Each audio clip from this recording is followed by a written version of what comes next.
So, welcome to Northern Powerhouses, our business success stories series of interviews, where we discuss with local business leaders their backgrounds, their successes, their challenges, and what's really driving them forwards. And today I'm delighted that we have back with us Simon Doy and Yvonne Cookson from iThink 365. So, welcome back, guys, and thank you so much for spending a bit more time with us. And before we sort of Right. move forward, if you'd like to introduce yourselves, iThink 365, what you do, how you help people, that would be wonderful.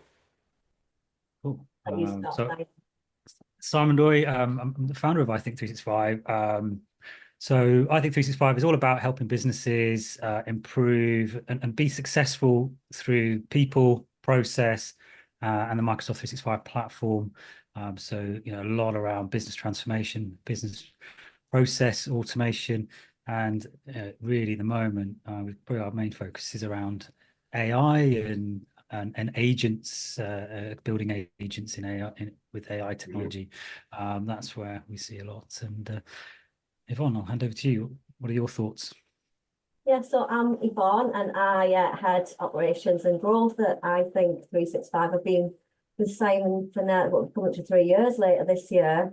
And I help Simon I support him in running the business and trying to take the business to sort of the next elevate and take it to the next stage. But yeah, I agree with everything that Simon's just said, and AI is it's a lot of our work at the moment.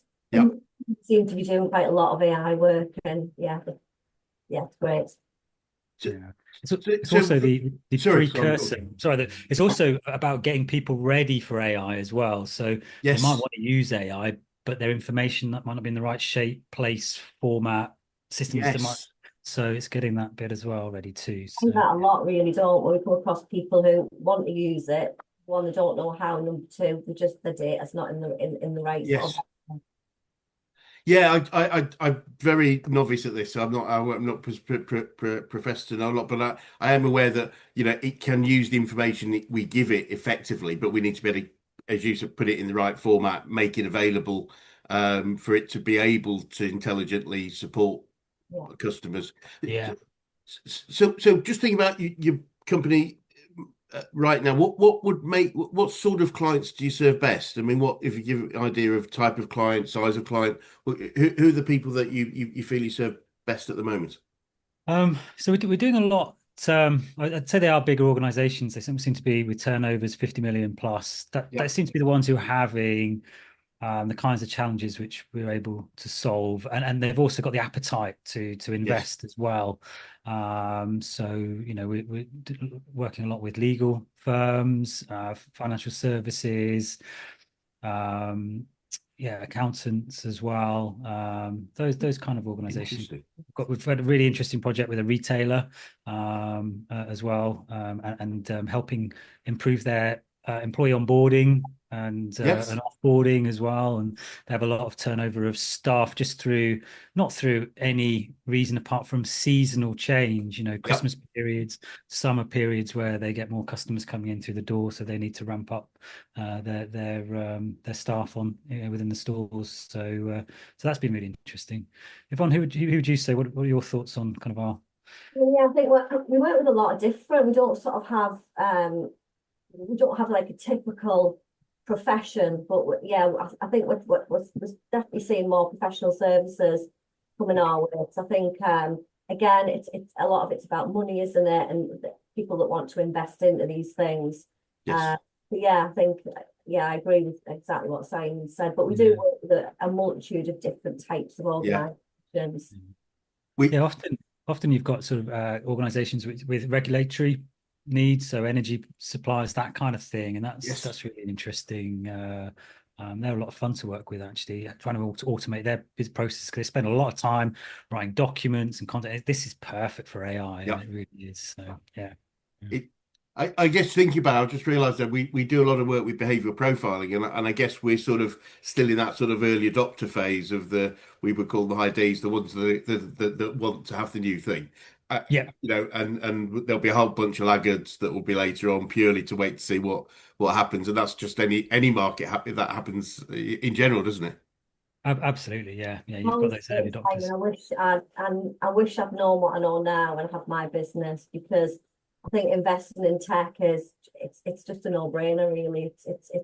it's so vital, and it actually long term it saves so much money. Yes. Yeah. I remember hearing Sir Clive Woodward, the England rugby coach, and one of his principles was whoever wins in IT wins. And so he was very much bringing data and information into sports coaching 20, 30 years ago. And funnily enough, you mentioned working with accountants. I spoke to an accountant recently, and one thing he said, if I get it right, if I can paraphrase, I might have to paraphrase, but basically he said, AI won't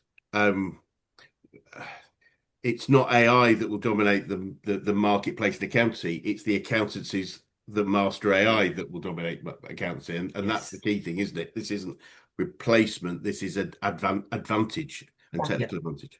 Yeah. It's another tool, isn't it? Yes, If you just think about, right, well, actually, I'm going to throw away that computer and go back to writing in the notebook. I think that's going to be the way forward. We know what's going to happen to businesses there, and the AI is just that next yes, leap on. So yeah. brilliant. Well, look, I think we spoke. It's probably over a year ago since we last spoke. I'm keen to know what's changed for you and the business since we last spoke. Yeah. Go on, Yvonne, do you just start? Not really. I mean, we've developed a new product which we launched only a matter of a few weeks ago. We won an award for that product. Brilliant. Yeah, I mean, size-wise, I wouldn't say we've changed that much, but we've certainly had a much better year. It was a tough year the previous year, but Yeah, it's been a lot better. And yeah, I feel like we're on our way now. I feel like things are wonderful. definitely looking up. I think there's more people, like I say, interest. There's a lot of talk about AI, and there's definitely people who are wanting to embrace it, which is great for us because we Yeah. help I people. think 2 years ago, was our best year ever, and then it feels like there's aspects of that coming back again. Yeah. So the product's called SmartFlow, and we went to a Microsoft startup competition, and we came second. Well done. But it was so so great to be able to be awarded and go through those presentations and be questioned by a board of experts and basically the whole audience, which was great fun over in Germany in Dusseldorf. So yeah, it was Wow. really fun.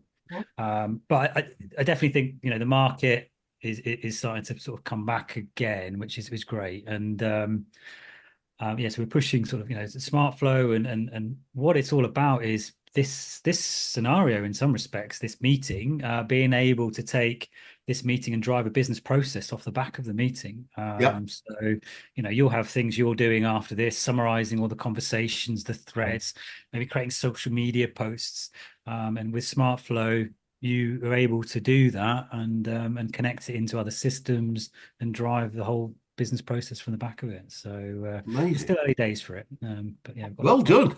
And yeah. I mean, and I would imagine being a Microsoft award, that really is quite, Yeah. Yeah. is incredible. So, Yes. so here's the question for you, because I find this often. I find too many driven business people spend most of their time looking at what's next rather than what they've achieved. So and aren't therefore particularly good at celebrating the wins. So how good are you guys at celebrating the wins that you have achieved? I think we're typically British in that we're quite bad at it. So we were actually we're talking. Yvonne sort of said this week let's get a social gathering together because we need to Yes. kind of celebrate what we've been up to and been doing, and the fact we're still here. Like I think that's it's a bit tongue in cheek, but the fact that we're still here is a big piece of that. Like Yvonne said, it was tough. It has been tough, and particularly middle last year. Yeah. So I think it's a really good point. So I think the economy and therefore people's moods have stagnated over. I've seen that over the last sort of 12 months, and often not necessarily in the volume of let's say purchases, etc., but in the timing.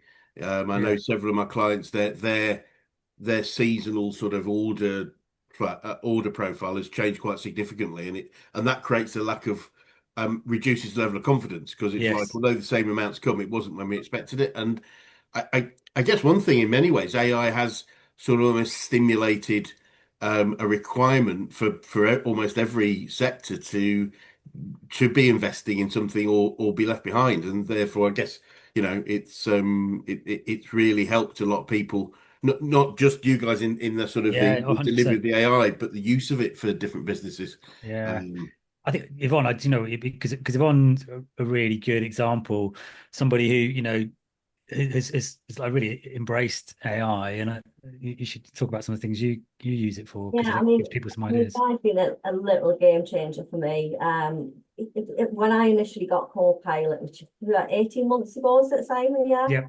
And that changed my life work-wise. It's Brilliant. amazing. But because I've got ADHD, so in meetings I would forget what someone had said. I'd have to constantly writing things down. So just having that transcript alone Yeah, with a massive game change. But obviously the project we've built on the back of that has literally again changed how I work and made brilliant. me far more productive. And actually, I think using AI for me, and it sounds like a big number, but I'd say I'm probably about 50% more productive now than what I was pre-AI. It doesn't replace me at all. I'm not like Yeah, scared I'm going to lose my job because I'm still needed. yeah, There has to be that human in the loop, and I think that's where people go wrong sometimes. yeah. But take that human out the loop. But it aids me. It's like having an assistant, and Yes, it's made a huge difference to me. Huge. brilliant. I Okay, yeah, I mean, I'm using it as in small parts, and it's just really, as you say, help me. I get meeting transcript, meeting summaries, and actions and things, and it just it's I think as you said in those particular scenarios, it's stuff that we have to have had to do, and it takes time to do that, and then whereas now it's almost done for you. Clearly, the human has to check because sometimes mistakes some can be made, yeah. but and I know they learn, so they improve anyway. But yeah, it's just great. I think anyone that's not engaged with it yet needs to understand more about how it can help them, and it's going to help every sector, I believe. Yeah, I can share some really good like some really good programs. They're all free, which give you sort of different ones like over 30 days, ones over 3 months, but just gives you kind of that stair step approach to kind of getting more from it. The thing that I do every week, every Friday, and this is for my action coach business coaching, but from Ian, but every Friday I would do a plan for the next week. And so what Yep, I've got to do Monday, Tuesday, Wednesday, Thursday, Friday, it'd take me great. half an hour. Now I get AI automatically pings me at 3:30 on a Friday with this is what I think your week looks like. And because it now can see me emails and tasks and the conversations going on around Teams, then it also says, oh, you also probably should do something about this. And actually that meeting you've got here, you need to do some prep for that, and it starts to give you more. And then I do the same thing each day. So at the end of the Brilliant. day, what's the plan for next? And it just helps me go through that. Now I do write that stuff down in my black book because that's how I get it into my brain. Yep. But that's how I use it. It's a simple one. Another one is just how to communicate with someone. You talked about disc profiling earlier. Well, using AI to kind of go like look through the emails that I've had from Chris, and what using the disc profile, what traits do you think he's got? And then how should I create this email to communicate using, Brilliant. that so might get something that might be a high C and it's loads of detail, or a D and it's like 3 bullet points done, so Yep. Absolutely brilliant. Yeah, there's so many. I mean, it's just like there's so many ways, isn't it? It's been open to those opportunities. I guess is part of that, isn't to it? For try it all of out. us, is Yeah. to say how could it work for me? Yeah. No And one has okay, as well. I think a lot of people use it, but they don't use it properly. So it's learning how to use it and how to prompt it, what to ask it, and how yes, to ask it. It's really, and that sounds like really simple, but that's actually really important. yeah, Yeah, and I've learned that myself over like the last 12 months. Of the way you ask it things makes a big difference. yes. Yeah. Yeah. Again, I'm sort of early stages, but I'm already realizing that you have to sort of that it helps to instruct the thought process with the sort of identity of the agent, as it were, that you want to use and information that you're given. It just seems limitless what you can achieve. Yeah. It's I've always said, I mean, probably mentioned last time, my background was in software development and technology, going back a long time. So none of it, Yeah, none yeah, of this that's right. stuff. Yeah, I always believe that time, if you can imagine something, you can create it. I mean, it's true of anything really. And yeah, I think AI is just enhancing that and accelerating that process of, if I can imagine it, I've got something now that could probably create it almost overnight. Um, yeah, as yeah. opposed So to maybe th- a that's long right. process. Yeah, our teams, the development teams are using it. You do still have you need to still have that expertise though, that human in the loop, because often Yes, it will make stuff up. It will make up, bits of code which will never work in 100 million years. Like, brilliant. but it gets you along a Yeah. lot of the way there. So I yeah, guess it's the 80/20. I mean, we've always had in actually this idea of, automate 80% and humanize the 20%. And I guess yeah, that is almost enabling that completely of let's have things. And the great thing about it is it's the 80% of stuff that we probably don't enjoy Yeah. yeah, in general. So brilliant. yeah, And obviously, I mean, great successes, I'm glad you're going to organise some celebration. It really, really is important. One thing I always say to driven people is, if we don't celebrate on a regular basis, then celebration for me builds resilience. yeah, So that when we do have a challenging time, we can look back, so, and not feel, go, well, actually, okay, we challenge right now, but look, what have we achieved? And celebration really for me embeds that feeling of, yeah, we are doing well. So I'd urge you to do that as much as possible. As you say, it's not particularly a British thing, but yeah, I think it's a success thing in my opinion. But if we go slightly negative, what are some of the challenges alongside the successes that you've had? What challenges you've had to overcome? I mean, cash flow has always been that's always the fun, isn't it? Yes. Making sure that people are paying on time and just getting the work in and putting the energy into that. It's been a massive help having Yvonne on that sort of the sales side and the growth side, but also we've got a lady we brought in called Laura who helps out with the marketing side. So we've never had that properly before. Last year Yvonne was doing both things, which is very difficult to do both, Yes. and then having that focus on marketing sales. And so, yeah, that cash flow, getting the leads generated, and we're still like feeling our way as well through that, like what messaging is hitting home and what are not. But that's probably been our biggest thing. And then yeah, just sort of thinking about other things like we SmartFlow used to be called SmartNote, and then we found out it was a trademark, and the Right. industry it was in, and actually the product it was like we're complete competition. Right? We need to rename it. So Yep. we Microsoft there and come up with a name which is already being used by somebody else. So that was a bit of a fail. And That's yeah, I really think nice. it's That's a good. good thing that we've renamed it, isn't it? Yes, It's yeah, yeah, actually yeah, worked out in our favour because it's not just the note, it's evolved quite a lot, hasn't it, the product? Right. yeah, yeah. But And I guess it's good to know that early, so that it's one of those things, isn't it? Um, yeah, that's great. And what would you say you've learned from, we talked about this last time, but what are the learnings you've got about running and growing a business, especially in today's environment?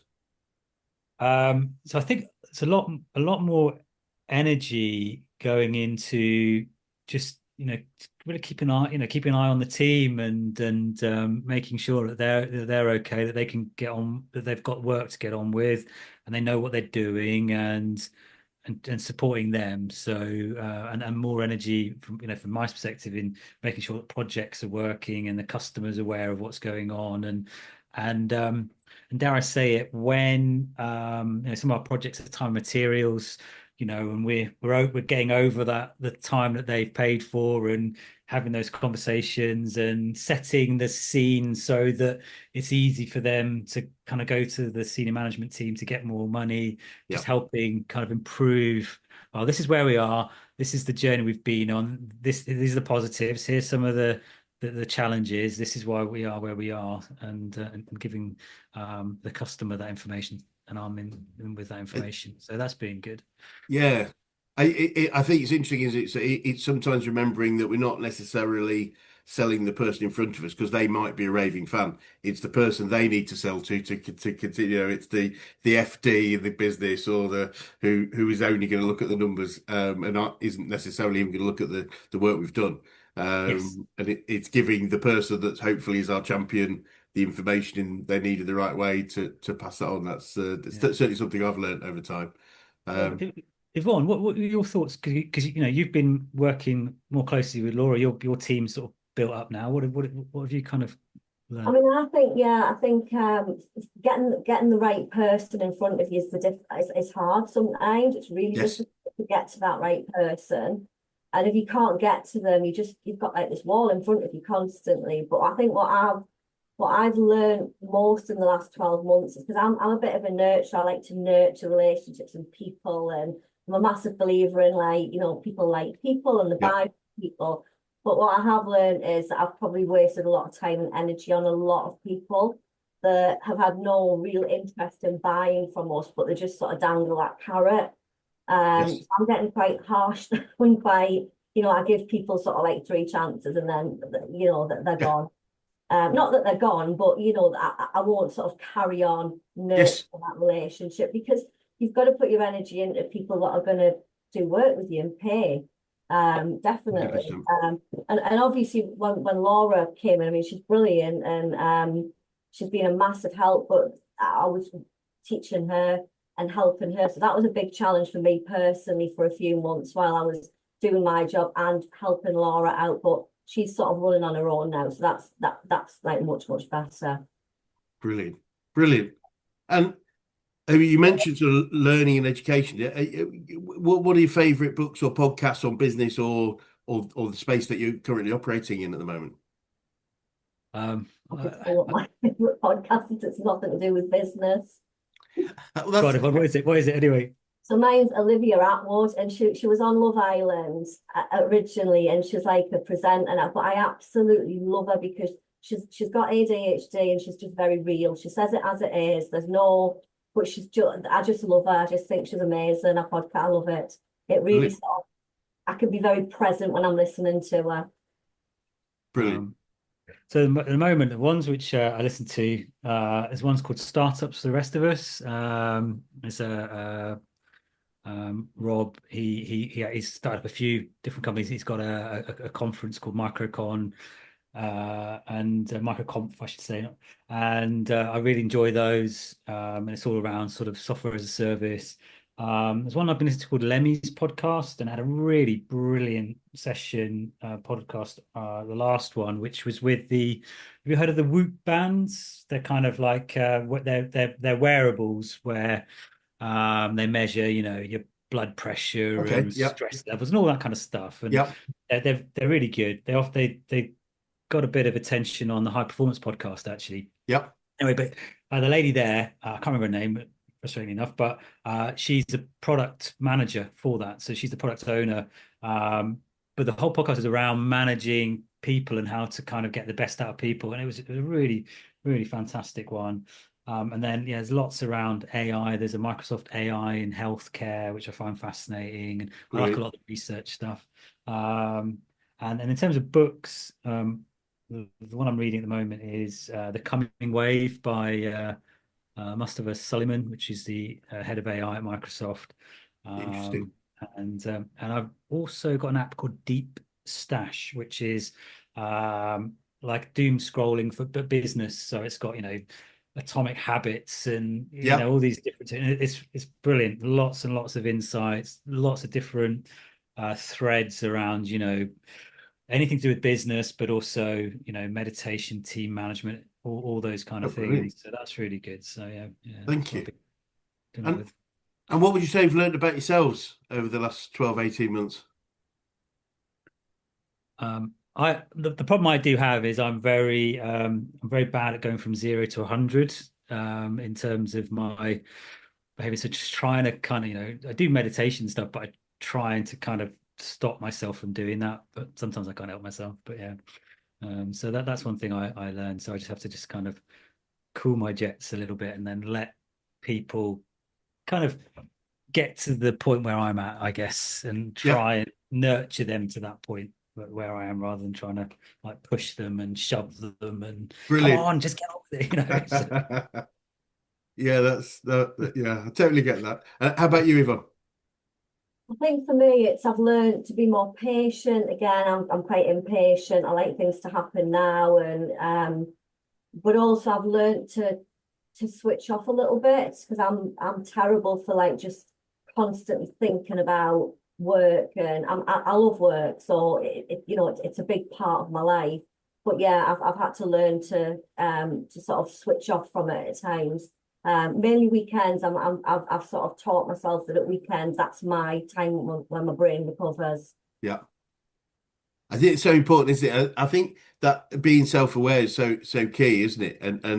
And maybe self-accepting that, accepting our challenges along with our strengths and saying, well, look, okay, maybe I'm not as this as that person or as this as that, but I'm me. yes. So that's a strength, isn't it, when you can accept that and see it in yourself as well. Yeah. Absolutely. I'm a massive believer in playing to our strengths rather than trying to sort our weaknesses out.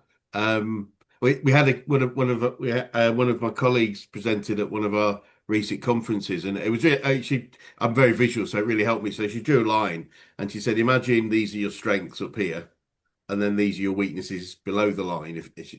And she said, if we focus on improving our weaknesses, then the best we'll probably be is average. But if we improve our strengths, we could become world class. Yeah.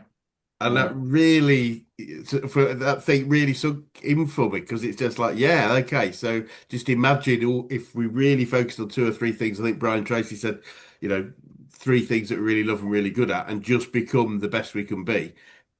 Everything else could be done by other people that could be the best they could be at those things. And Yeah. it's certainly a happier world, I would suggest, if we're focusing on the stuff we really love and we're good at. Yeah. Yeah, 100%. It's easier, isn't it? It's much easier Yeah, to yes. be to want to do those things you're good at already. Like It, I said, my son, he absolutely hated swimming, and to be honest, he hated it because he couldn't do it, and then he learned to do it, and then he's got pretty good at it, and now he loves it. And Brilliant. yeah, but It's it, yeah. There's an element of Britishness in some of this as well. When we talk about, it's like we ought to get better at things we're not very good at, and as opposed to go, no, why bother? It's always like we have to go through an element of torture to be successful. When I believe we have to be willing to, but I don't believe we have to, if that makes sense. I think we have to be willing to do what it takes, but not all day, every day, in You my can't opinion. do everything, can you?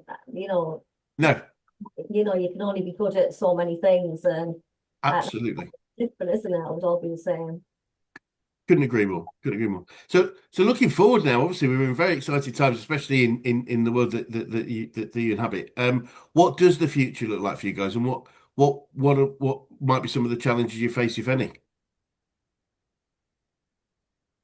So I think, for me, it's about growing smart flow, and there's going to be that sort of like juxtaposition about growing the smart flow and keeping the services part of the business going, and as well.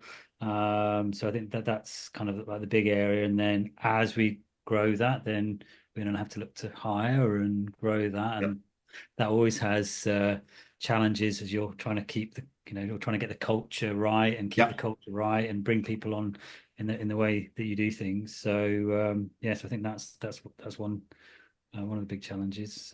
What about you, Yvonne? What do you think? I totally agree. I think it's about sort of our challenges are getting those right customers in front of us. But I do think that another thing we've actually learned is to have the right people around us. And yes, we're really starting to connect with the right people. I think that over the yeah, last month we've got some amazing connections now, yeah, and now it's sort of utilizing that. So that's obviously that challenge is to sort of move forward and to elevate the business now, and to keep the staff happy as well while we do that. yeah. Make sure that they're all happy and within the workplace. Yeah, Brilliant. they understand what the journey of the business is as well. Like something I was kind of a little bit worried about is, well, what do people think as we were doing smart flow and also the AI side? Like the AI side, you're bringing people up, skilling people up, making sure they understand what these things can do and how to use them. And Yeah. I remember we do hackathons on an afternoon every couple of weeks, and there was this one hackathon, and the way the team were talking, I'm like, well, actually, you don't need to do all this kind of this work. You just get the AI to do it all. And they're like, what? Yes, go on, just try it. Oh, and something which they'd have spent like 4 hours maybe doing something they can Yeah. do in 15 minutes, and it's just kind of going, oh, I didn't realize we could do that. Brilliant. Okay, and then away they go. And it's just that learning and nurturing, and just trying to keep up to pace and keep everybody up at pace with what's going on is good fun. So That's actually a challenge in a sense as well, because everything's evolving so quickly, isn't it? And Yep. changing, and so you've got to keep up with it. You just have to. yeah. I guess, yeah. I mean, I guess for us all, it's the year of learning, isn't it?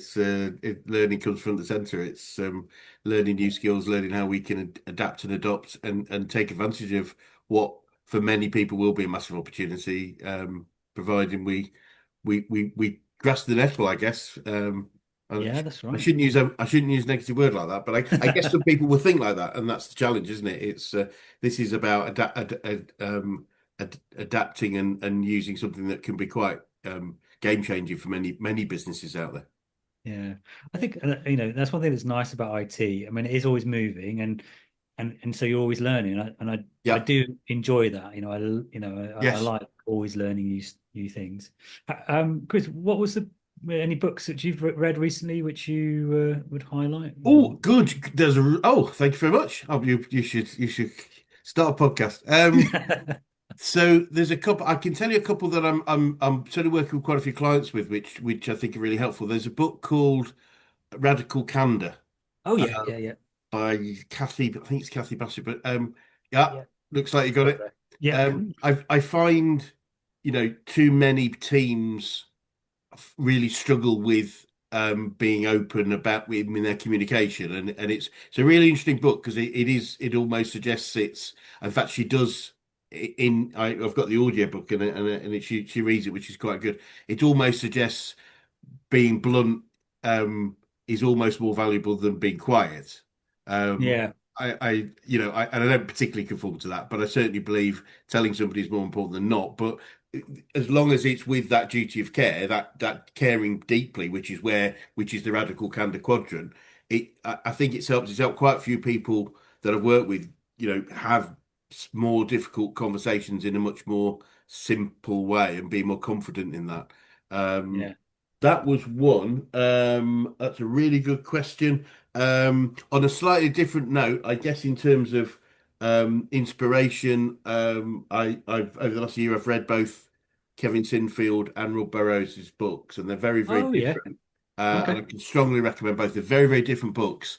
Yeah. Um, and again, the audio, but yeah, but both stunning. Kevin Sinfield, we've been lucky enough to have at our last two-day conference, and he's just Oh wow. you see why he's been such an effective leader, if Yeah. Yeah. if that makes sense. Yeah.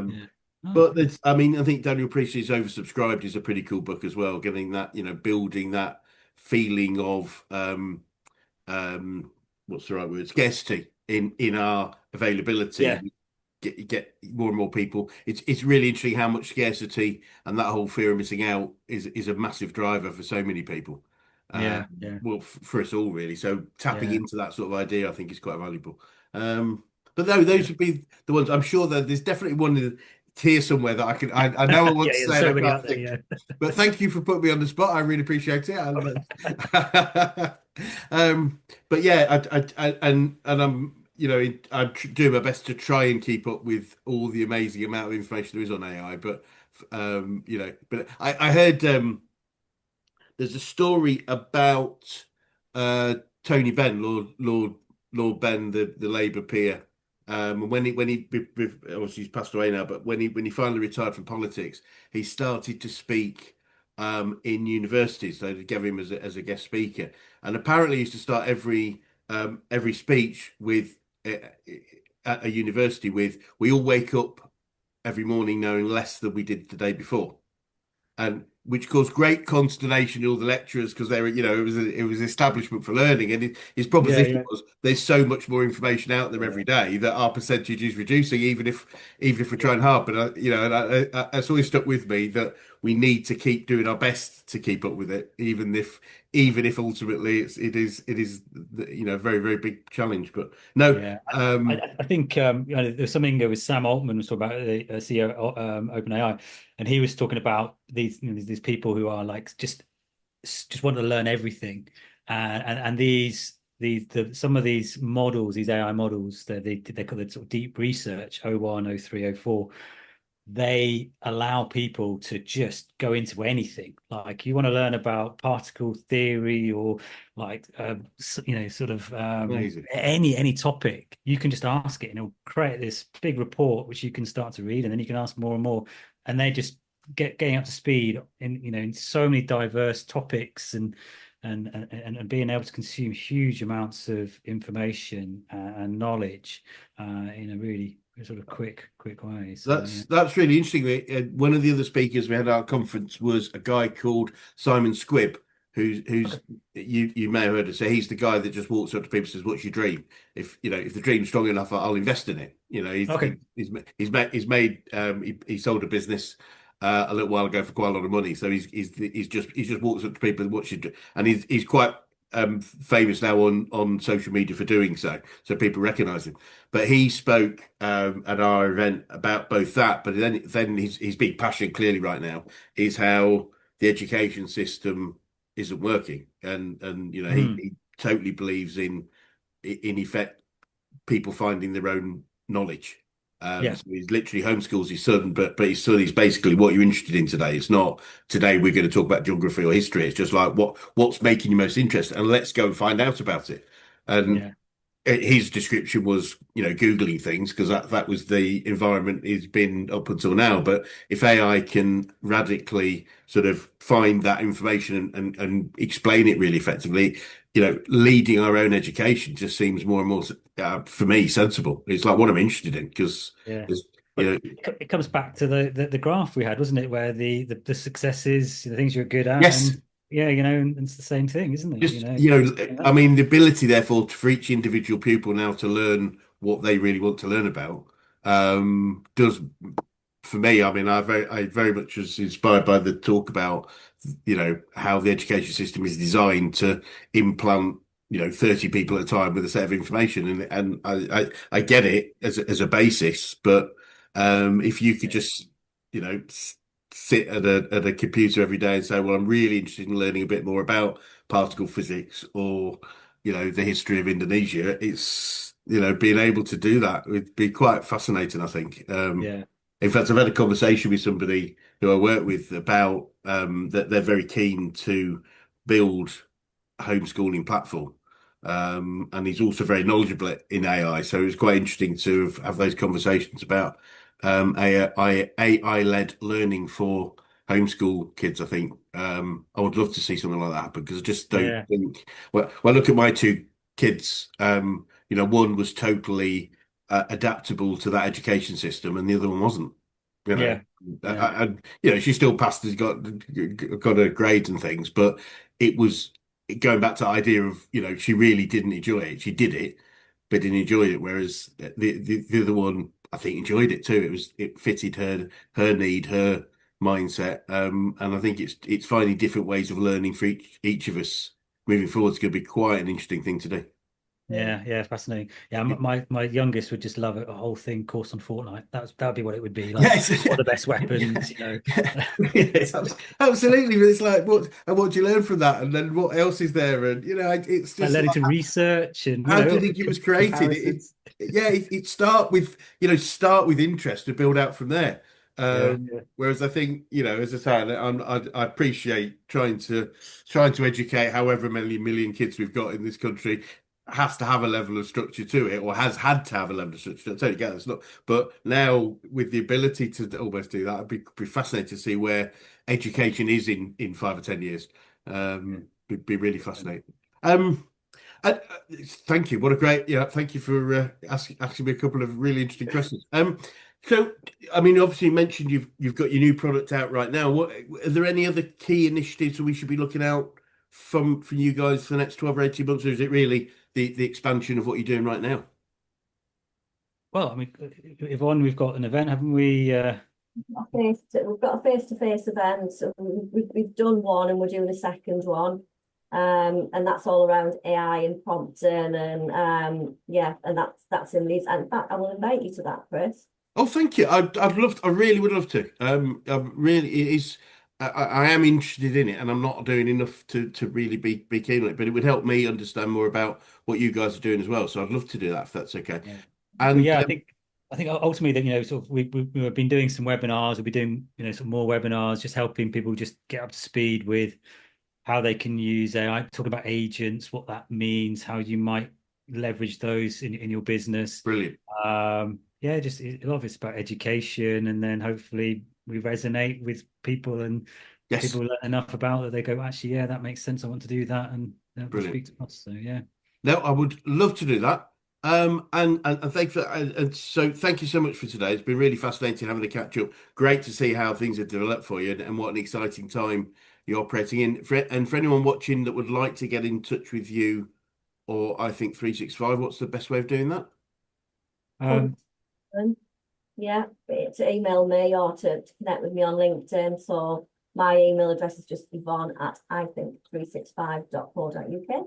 Yeah, absolutely. Brilliant. Or follow us on LinkedIn, and the website is iThink365.co.uk. There's always lots of knowledge and news stories and Brilliant. things. So follow us that. But thank Brilliant. you so much for having us, Chris. It's been Well, really good. it's been a real pleasure and delight, and let's make sure we do this in another 6 to 12 months because I'm sure things are, especially in your world, are going to be advancing so fast. It'd be great to keep ahead of that if we can. But for now, thank you so much for your time. Thanks so much. Thanks.